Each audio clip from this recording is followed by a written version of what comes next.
이 세계적인 그 내적 치유 전문가 중에 한 분이 데이빗 시멘즈라는 분이 있습니다.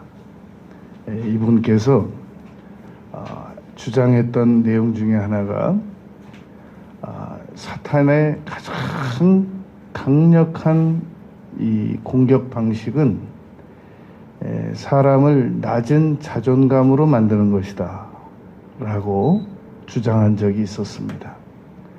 아무튼 사람은 스스로를 존중하지 못하게만 만들어 놓으면 나머지는 알아서 그냥 자기들 마음대로 사탄이 원하는 대로 살아가게 된다. 그런 주장을 했습니다. 그래서 이제 많이들 하는 얘기가 사람은 자존감만 높이면 된다. 이런 주장이 아주 많아졌었습니다. 문제는 자존감이 너무 높아지면 마치 우리가 당 수치를 내리다가 저혈당에 빠져서 이 위험을 초래하는 경우와 유사합니다.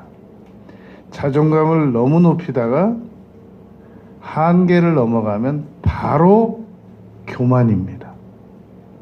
그게 또 어려움입니다. 그래서 교만하지 않으려고 자존감을 내리다 보면 또 그 경계가 열등감입니다.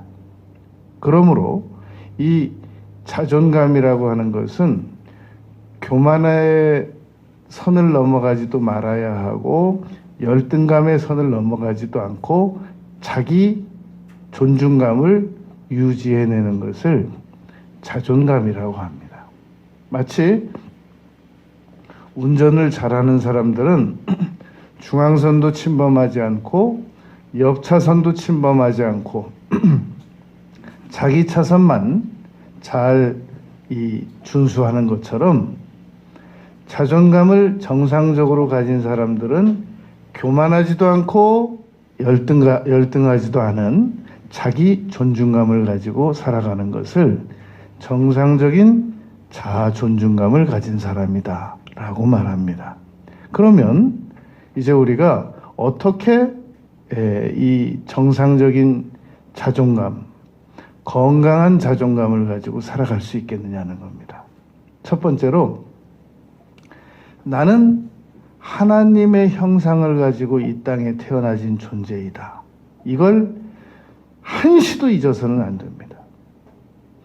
너무나도 많은 분들이 자존감을 가지기 위해서 자존감에 대해서 자꾸 지식을 많이 습득을 하면 자기가 자존감이 높아지거나 정상적으로 유지될 걸로 압니다. 그러나 자존감은 믿는 겁니다.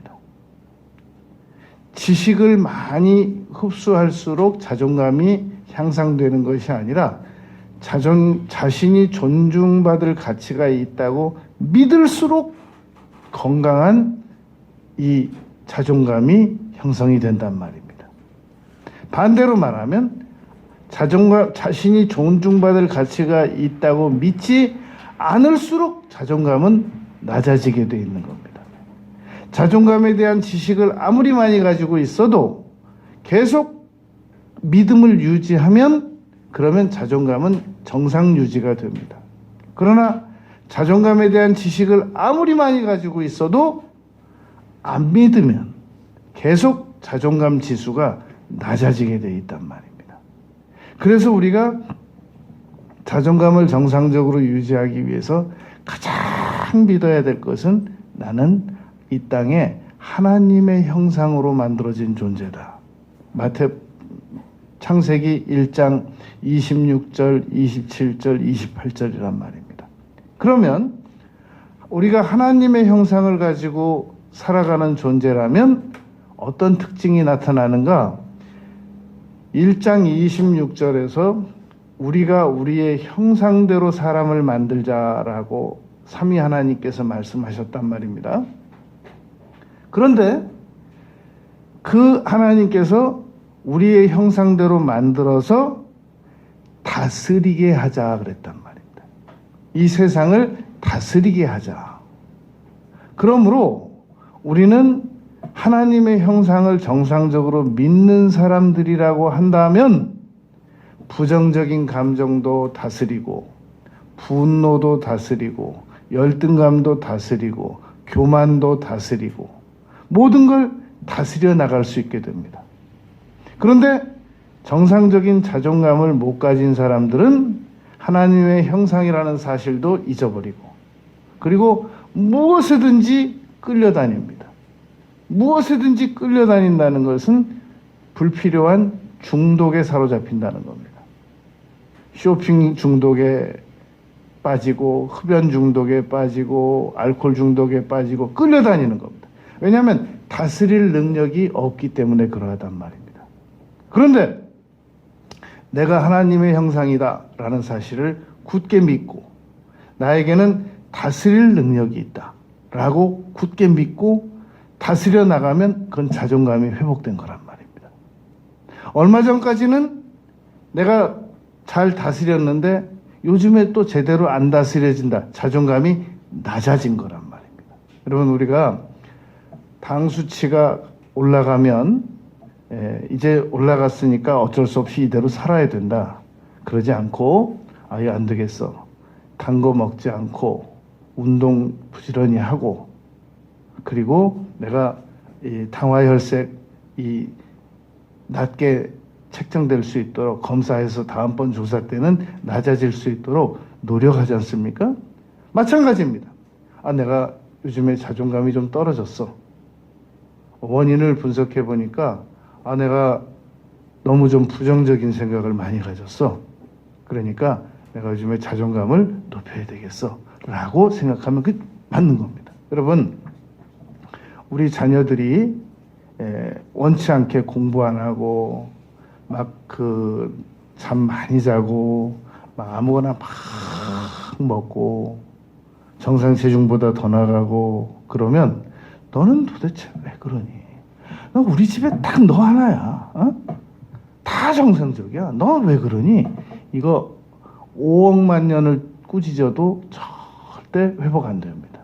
얘가 자존감이 낮아졌구나. 그러면 어떻게 하면은 이 아이를 자존감을 높여줄 수 있을까? 자존감을 정상적으로 유지하게 됐을까? 여러분, 인간은 자존감만 정상적으로 유지하게 만들어 놓으면 모든 걸 다 정상 회복이 됩니다. 여러 가지 잔소리 안 해도 괜찮아요. 그러니까 핵심은 자존감이란 말입니다.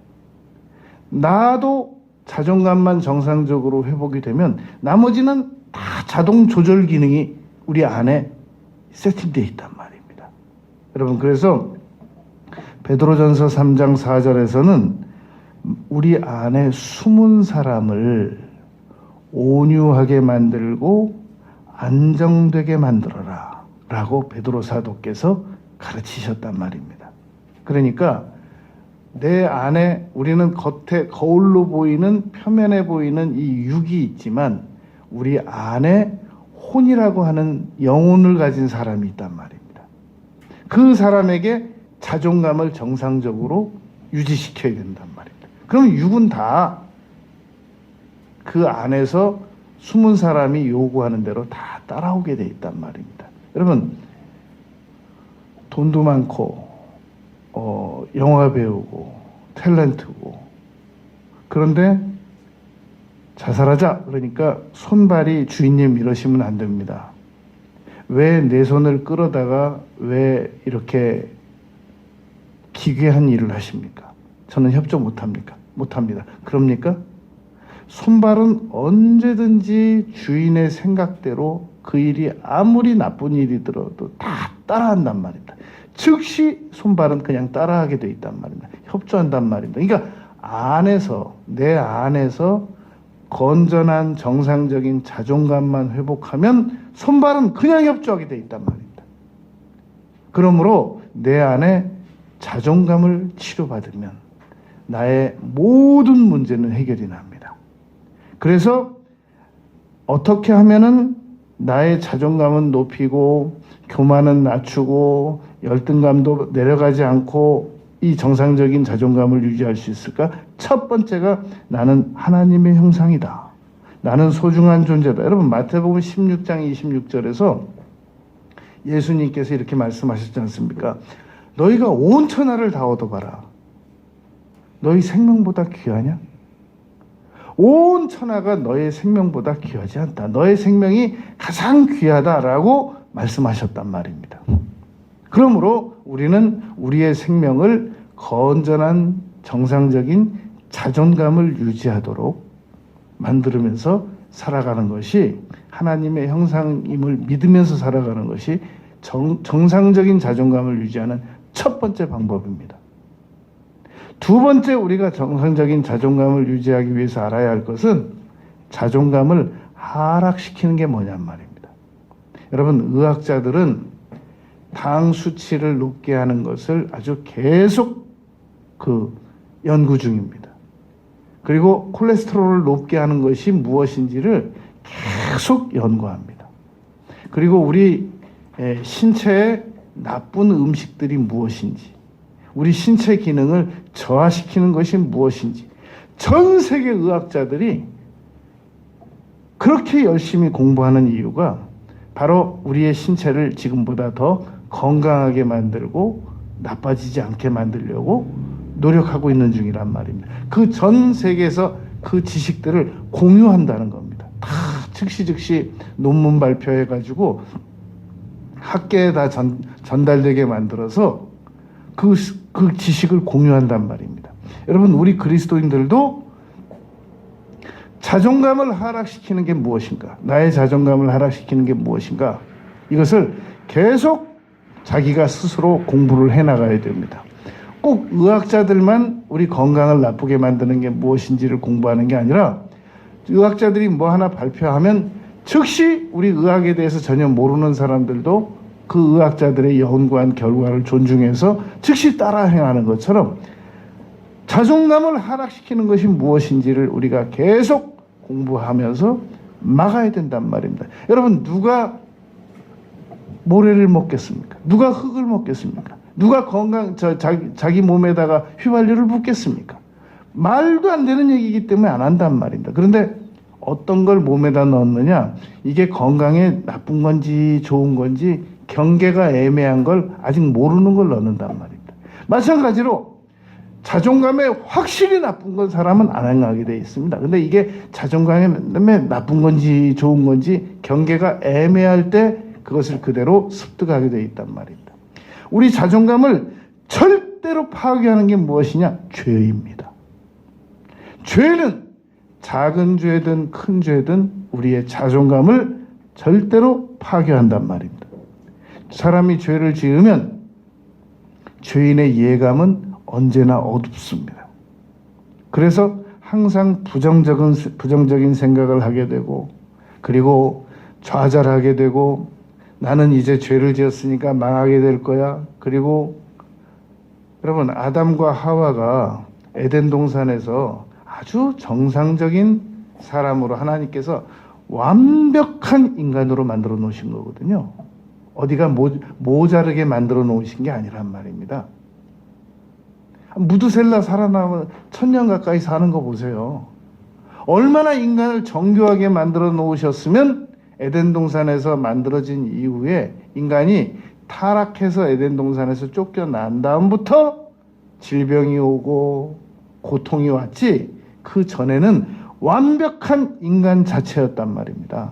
그런데 언제 아담과 하와가 파괴되기 시작했느냐를 보면 우리의 자존감이 언제 파괴되느냐를 알 수 있는 단서를 찾을 수 있단 말입니다.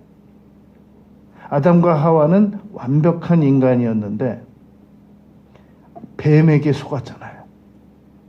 뱀에게 속으면서부터 책임을 여인에게 전가시키고, 여인은 뱀에게 전가시키고, 그리고 그 죄의 요소, 가장 결정적인 요소는 하나님과 같이 될 수 있다는 말에 속았지 않습니까? 교만에 속았단 말입니다. 그러니까 자존감이 언제 깨지느냐 하면, 너는 지금보다 훨씬 더 나은 위치에 올라설 수 있다라는 그 마귀의 거짓말에 속아서 넘어가면서 자존감을 이탈해서 교만으로 넘어갔단 말입니다. 너는 너의 위치에 있어야 한다라는 말이 정상적인데, 마귀는 너는 너의 위치를 넘어서 하나님의 위치까지 올라갈 수 있다라는 거짓말에 속았단 말입니다. 여러분, 인간은 영원히 하나님의 보좌의 앞에 무릎 꿇는 존재입니다. 피조물적인 존재입니다. 인간은 절대로 하나님과 동등됨을 여기려고 올라가는 존재가 아니란 말입니다. 오바댜에 보면 네가 교만해지면 별 속에 숨어 있어도 내가 너를 끌어내리겠다고 그랬단 말입니다. 교만하면 수치스럽게 만들고 내가 너의 치마를 들쳐 올리겠다라고 말했단 말입니다.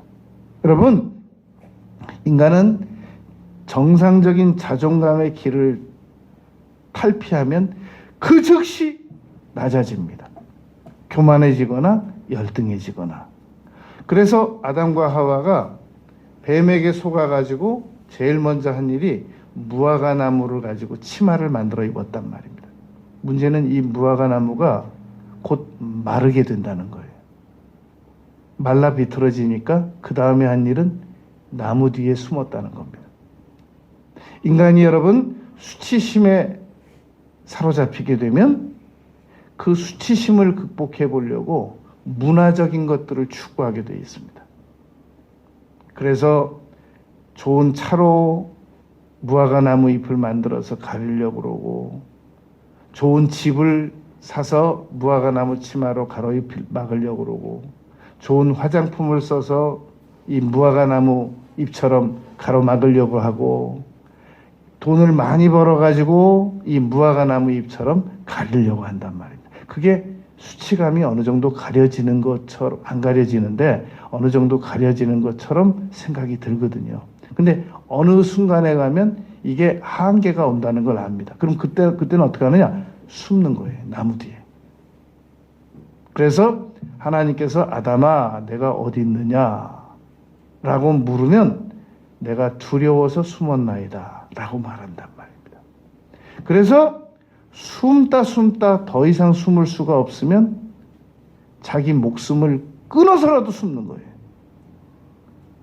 해결책이 안 되잖아요. 그래서 여러분, 사탄이 인간의 자존감만 낮추어버리면 자기가 알아서 다 도망가고, 자기가 알아서 수치감 느끼고, 자기가 알아서 다 나무 뒤에 숨고, 자기가 자기 목숨을 해서라도 다 숨어버린단 말입니다. 떠나버린단 말입니다. 그러니까 일일이 마귀가 쫓아다니면서 이거 해라 저거 해라 그럴 필요가 없어요. 자존감만 낮춰둬버리면 그 인간은 자기가 알아서 다 수치스러울 수밖에 없는 온갖 죄를 다 짓고 다닌단 말입니다. 자존감만 회복하면 여러분 놀라운 우리 삶의 변화가 다가옵니다. 이 사람이 자존감이 하락되면은 자기 일에 집중 안 합니다. 남의 일을 집중하고 어떻게 살아가나 보고, 그리고 비난하고 흉보고 남을 깎아내리려고 그러고, 그리고 나는 희망이 없다고 그러고 자기 학대하고, 계속해서 실패 중독에 빠지고 부정적인 언어라는 건 다 가져다 사용합니다. 그게 여러분 자존감을 하락된 사람들이 가지는 특징이란 말입니다. 그러니까 사람 딱 만나보면 이 사람이 정상적인 자존감을 가진 사람인지 정상적이지 못한 자존감을 가진 사람인지 금방 알 수 있어요. 말 몇 마디만 들어보면 마태복음 12장 34절에 보면 사람은 그 마음에 있는 것을 입으로 말하기 때문에 자존감이 하락된 사람들은 금방 표시가 난단 말입니다. 자기 자신에 대해서 얘기 안 합니다. 불필요하게 다른 사람들에 대해서 얘기하고, 다른 사람들에 대해 얘기할 때 높여서 얘기 안 합니다. 낮춰서 얘기합니다. 깎아내립니다. 계속해서. 그래서 다른 사람들의 문제로 자기 자신의 부끄러움을 바라보는 시선을 돌리게 하려고, 분산시키려고 한단 말입니다. 그런데 그렇게 해가지고는 자존감이 회복이 안 되잖아요. 그래서 나는 하나님의 형상이다. 그러므로 나는 다스리는 능력이 있다. 이쪽으로 생각을 바꿔야 된단 말입니다. 세 번째, 우리가 자존감을 회복하려면 남은 생애 동안 내가 무엇을 하면서 살아가야 되는지 알아야만 자존감이 회복이 됩니다. 여러분, 첫째, 나는 하나님의 형상이라는 존재를 알고 다스리는 존재라는 사실을 알고 살아갈 때 내가 자존감이 회복된다고 그랬습니다. 유지된다고 그랬습니다. 두 번째, 자존감 하락 요인을 절대 막아야 됩니다. 쓰나미가 몰려올 걸 알면 여러분, 시에서 나라에서 무슨 대안책을 세워야 될 거 아니겠습니까? 태풍이 몰려온다고 하면 뭔가 대안책을 세우고 살아가야 방비가 될 거 아니겠습니까? 무방비로 살아가다가 홍수와 태풍에 쓰나미에 그냥 다 휩쓸려 가면 안 되잖아요. 우리가 여러분 자존감을 파괴하는 쓰나미, 홍수, 번개 이런 것들을 내버려 두다가는 우리의 남은 인생은 그냥 파괴된단 말입니다. 뭔가 대안을 내세워야 되잖아요. 그래서 세 번째, 내가 남은 생에 어떻게 살아가야만 나의 자존감 하락을 더 이상 막을 수 있겠느냐라는 겁니다. 오늘 본문 말씀은 아주 중요한 단서를 우리에게 제공한단 말입니다. 베드로전서 2장 9절 말씀 보면 그러나라는 말은 모든 그리스도인들에게는 자신이 누구인 줄 분명히 아는 신분을 가지고 있어야만 더 이상 이 하락이 안 된단 말입니다. 자존감 하락이 안 된단 말입니다. 그러나 너희는, 사람은 이 자존감 하락을 가질 수밖에 없는 존재인데, 우리가 요한복음 7장 45절에 보면 이 대제사장들이 예수님을 체포해오라고 시켰습니다. 그랬는데 이 하속들이 가가지고 예수님을 못 붙잡아 왔습니다. 그러니까 대제사장들이 왜 못 잡아왔느냐, 요한복음 7장 45절에서 묻는단 말입니다. 그랬더니 이 하속들이 이렇게 말합니다. 아직까지 그와 같이 말하는 사람을 우리가 본 적이 없습니다. 예수님의 자존감은 놀라울 정도로 정상적이었고 튼튼했기 때문에 그 언어가 그 예수님의 자존감을 증명해냈던 겁니다. 여러분, 우리가 정상적인 자존감을 가지고 있으면 사람들이 우리하고 말 몇 마디만 해봐도 말은 안 하지만 겉으로 깜짝 놀랍니다. 속으로. 저 사람은 좀 다른 것 같아. 어떻게 저렇게 말을 할 수가 있지? 요즘 사람이 아닌 것 같아. 라고 사람을 놀라게 할 수 있습니다. 얼마든지 놀라게 할 수 있습니다. 우리가 여러분 자존감만 치료를 받으면 가능합니다. 그래서 요한복음 5장 24절에 보면 진실로 진실로 너에게 이르노니 내 말을 듣고 나 보내신 이를 믿는 자는 이미 지옥 가지 않고 천국으로, 사망에서 생명으로 옮겨졌다는 거예요. 여러분, 내가 누군 줄 알아야 내 자존감이 정상적으로 유지될 거 아니겠습니까? 그리고 내가 현재 어떤 처지에 있다는 걸 알아야 내가 남은 생에 어떤 일에 주력할 수 있을 거 아니겠습니까? 오늘 본문이 그 중요한 단서를 제공하고 있단 말입니다. 그래서 지금 이 베드로전서 2장 9절을 완벽하게 이해하려면 이 부수적으로 다른 성경 구절들도 이해가 돼야 된단 말입니다. 에베소서 1장 3절, 4절, 5절에 보면 우리는 하나님의 아들이 됐다는 겁니다. 에베소서 1장 5절에서 예수 그리스도로 말미암아 자기의 아들들이 되게 하셨으니, 여러분 마태복음 6장 9절에서 예수님께서 너희는 기도할 때 하늘에 계신 우리 아버지라고 부르라고 그랬잖아요. 예수님께서 우리에게 하나님을 아버지라고 부르라고 하신 그 가르침 때문에 그걸 근거로 우리가 하나님을 아버지라고 부르는 거거든요. 그럼 마태복음 6장 9절에만 우리가 하나님을 아버지라고 부를 수 있는 근거 자료가 있느냐? 에베소서 1장 5절에서도 우리가 하나님을 아버지라고 부를 수 있는 근거가 있단 말입니다. 바울 사도께서 가르쳐 주셨단 말입니다. 물론 로마서 8장에도 아바 아버지라고 부르짖느니라, 갈라디아서 4장에도 근거가 있는데 에베소서 1장 3절에서도 너희는 예수 그리스도로 말미암아 하나님의 자녀가 되었다라는 겁니다. 여기서 그러니까 베드로전서 2장 9절을 이해할 때 그러나 너희는 바로 하나님의 자녀다라는 의미가 그러나 너희는 안에 들어있단 말입니다. 모든 그리스도인은 하나님으로 말미암아 존엄한 신분을 유지하게 만드셨단 말입니다. 여러분, 누가 우리의 자녀를 함부로 평가하면 여러분들은 견딥니까? 가만 안 있죠. 마찬가지로 하나님께서도 하나님의 자녀인 우리를 누가 함부로 평가하면 결코 가만히 즐거워하시거나 좋아하시거나 그러지 않으신단 말입니다. 너 지금 누구 보고 지금 함부로 평가를 하느냐? 내가 너희를 손바닥에 새겼다고 그랬는데 우리를 위해서 십자가에서 피 흘려 죽어주셨는데 여러분들은 10달 배 아파가지고 낳은 자녀도 누가 여러분들의 자녀를 함부로 폄하하면 가만 안 있으려고 하면서 십자가에서 6시간 동안 피 흘려가지고 구원해 내신 우리 자녀들을 함부로 평가하면 하나님께서는 그냥 즐거워 가만히 계시겠냔 말입니다. 그래서 바울 사도가 다메섹으로 예수 믿는 사람들 체포하러 가니까 예수님께서 어찌하여 나를 핍박하냐 그랬잖아요. 너 왜 나를 핍박하냐? 너 왜 내 백성들을 핍박하냐 그러지 않고 너 왜 나를 핍박하냐? 예수 믿는 사람들을 핍박하는 건 그건 나를 핍박하는 것과 같다라고 예수님께서 말씀하실 정도로 여러분 우리는 소중한 존재란 말입니다.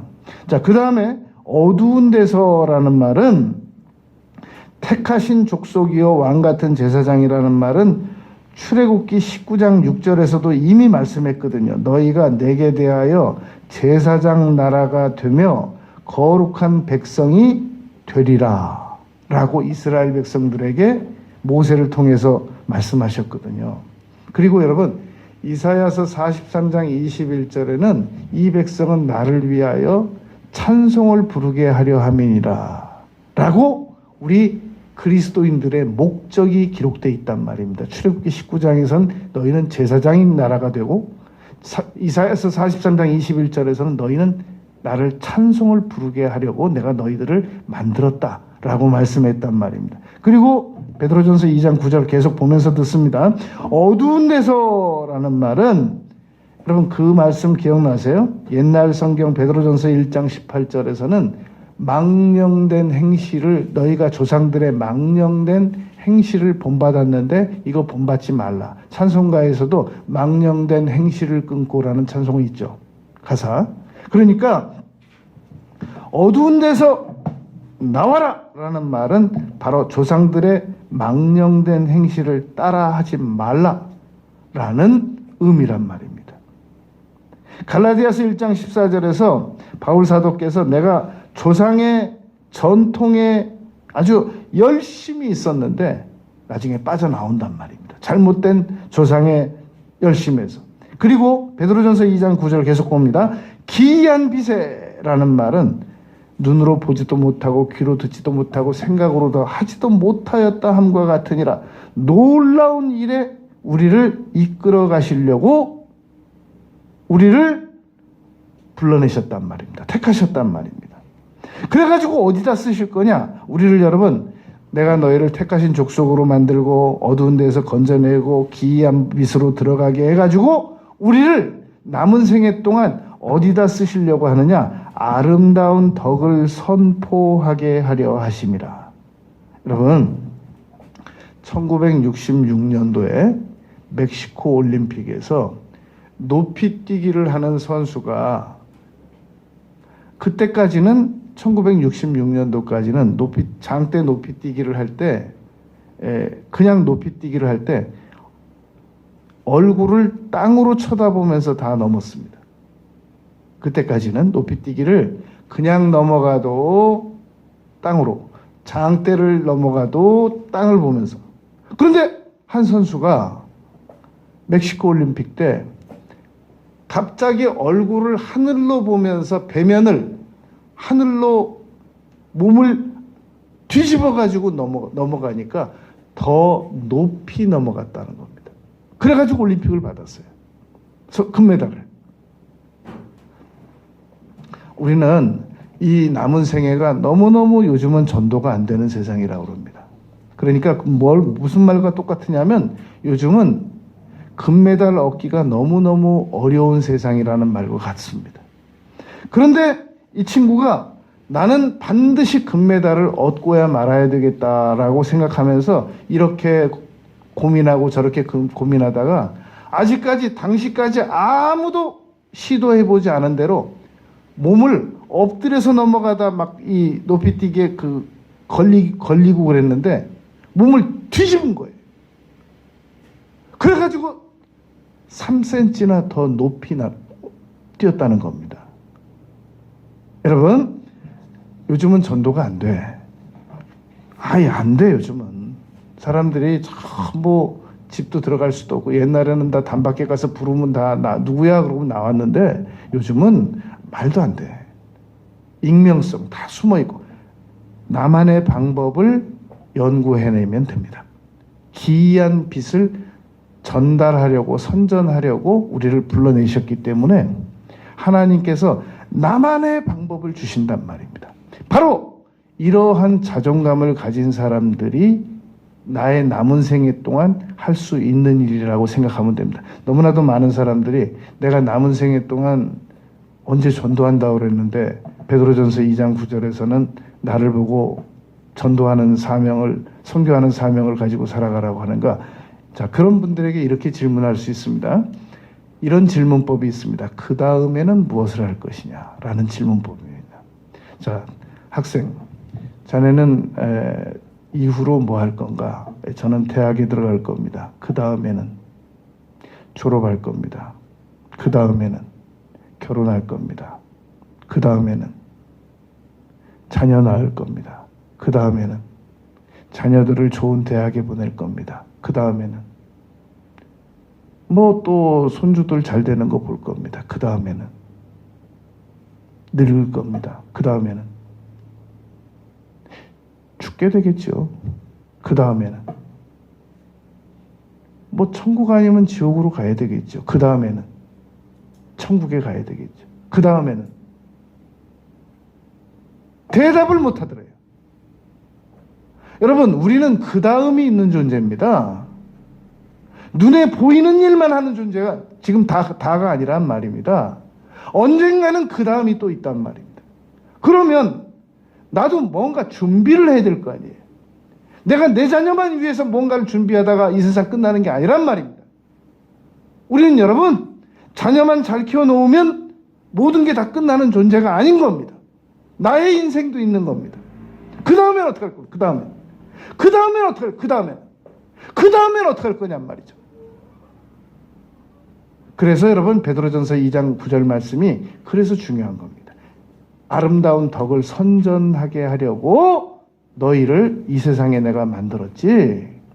친구들하고 잡담이나 하고 잠시 잠깐 훈장 하나 받아가지고 좋아하고 집 한 칸 마련해가지고 영원히 살 것처럼 좋아하고 그런 거 하라고 이 땅에 보낸 게 아니라는 겁니다. 아름다운 덕을 선전하게 하려 함이라는 겁니다. 그러므로 우리가 가지고 있는 모든 자산은 기본적으로 가족들이 행복하게 살고, 그리고 거기서 1달란트 받은 사람처럼 살지 말고 또 5달란트, 10달란트 받은 사람처럼 자꾸 이득을 남겨서 내 가족을 넘어서 사회로 환원하고, 내 이 사회를 넘어서 민족에게 환원하고, 국가가 우리에게 무엇인가를 해줄 것만 기대하지 말고 당신이 국가를 위해서 무엇인가를 할 것인가를 생각하라고 미국 그 대통령이 말했잖아요.